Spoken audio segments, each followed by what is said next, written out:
Blu-ray is gone. Well, not yet, it hasn't, but it's going. Let's take a look. Did you miss me? I've been having a few weeks off. Much needed break due to several things going on that I just felt like I needed to address. So, yep, I'm back. I was getting my daily dose of tech news today when I found an article that really caught my eye.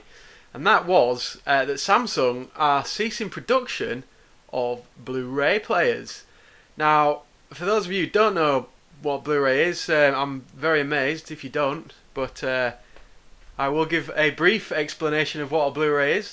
So, it's a step up from DVD with much better 1080p video quality, a bit like the resolution you might be watching this at, although the image quality from my webcam isn't quite to the standard of Blu-ray, but it's almost there on my non-webcam camera, but I'm not using that today because I wanted to address you to my webcam.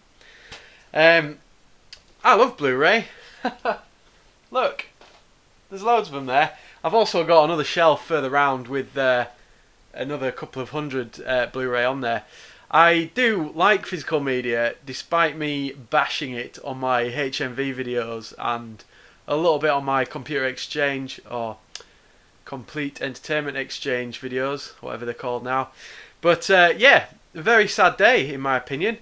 Let's take a look at the article that caught my eye. So here we go. It's Samsung calls it quits on 4K Blu-ray players. So this is on TechSpot. I'm not going to read it out because I think you should go and read it yourself. Give TechSpot a bit of support there. Great website.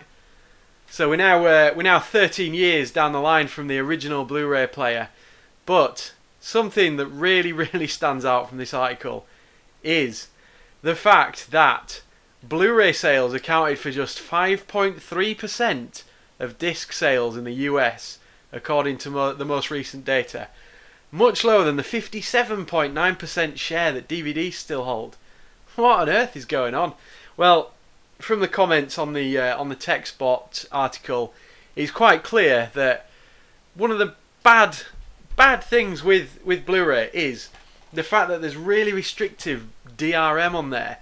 With the DVD, yeah, admittedly there is a bit of copy protection on there, but it's very easily cracked.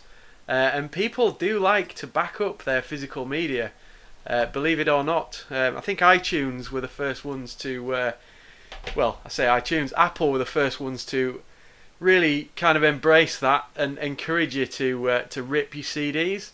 We've got auto rip with Amazon, so you buy a CD, your physical media, you also get the MP3 version.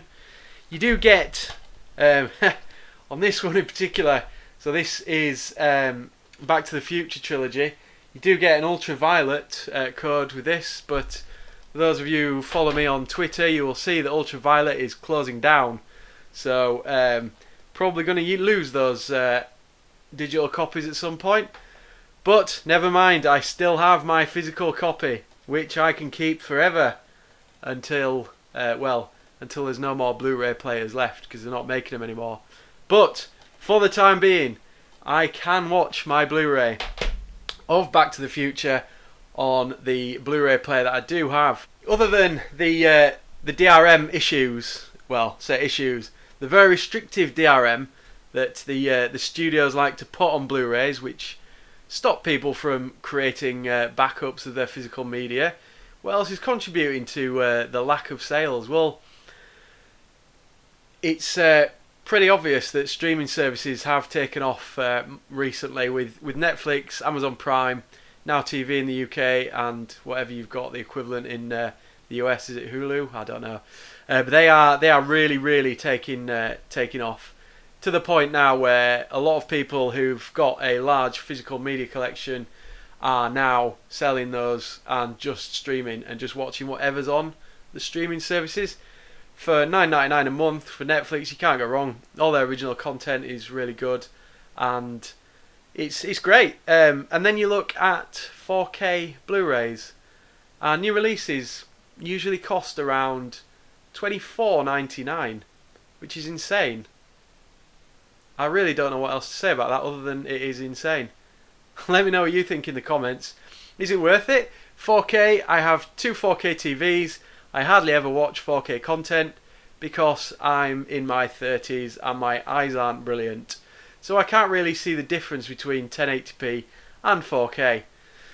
So why would I want to spend an extra 10 quid on a 4K disc? I wouldn't, is a simple answer. But at the same time, DVDs, trusty old DVDs, are so cheap, especially for classic films. It's not always worth buying the Blu-ray. You don't get much for your money. The DVD players and Blu-ray players that are in existence can upscale DVDs quite effectively. And if you're sitting far enough away from the screen, you probably won't be able to see the difference. So what do we think then? Are we all going to get rid of our Blu-rays, or are we going to buy them all now before they become a rare breed, and make sure we have physical copies of our classic films? Personally, I think that the digital marketplace is going to take off even more than it had done before. There's a cat in the video there. Come and say hello. No. Legged it. There was a cat in the video. I'm going to grab her.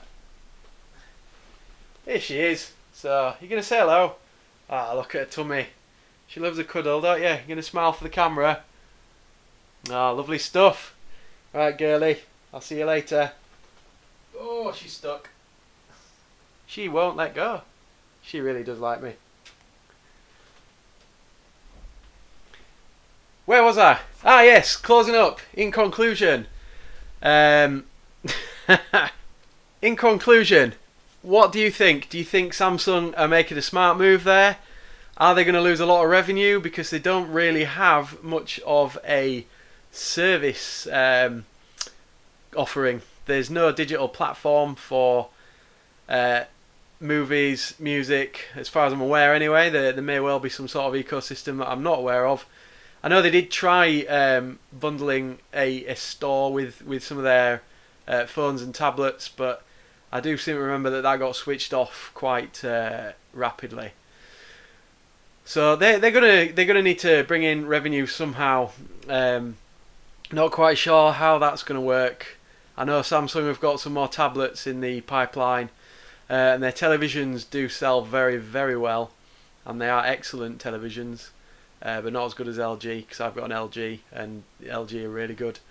Yeah, let me know what you think down below, and as per usual, I will see you next time. Thank you for watching.